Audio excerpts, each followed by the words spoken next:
Hi friends, ஸ்கூலுக்கு போயிட்டு வந்து ஒரே சேட்டை, ஃபோனு கேட்டு அப்புறமா வந்து 2 பேருக்குள்ளே பயங்கர சண்டை. இப்போ என்ன அமைதியாக உட்காந்து படம் வரையலான்னு பார்க்குறீங்களா?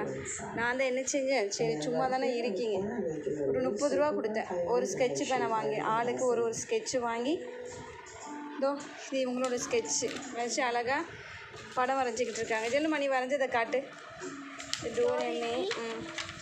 டோரேமான் அந்த சின்ன பொண்ணு வரைஞ்சிருக்காங்க. காட்டுக்குமா நீங்கள் வரைஞ்சதை. டோரேமான். ஓப்பன் பண்ண அடுத்தது காட்டு. டோரேமி சூப்பராக இருக்கே. யூடியூப்பில் கனெக்ஷன் கொடுத்து அதை பார்த்து அழகாக படம் வரைஞ்சிக்கிட்டு இருக்காங்க. இப்போ சண்டை இல்லாமல் இருக்குது. கொஞ்ச நேரம் நம்ம வந்து தப்பிச்சோம். வரைவீங்களாம்மா நல்லா? அங்கே தான் வச்சிருப்ப பாரு. Okay bye.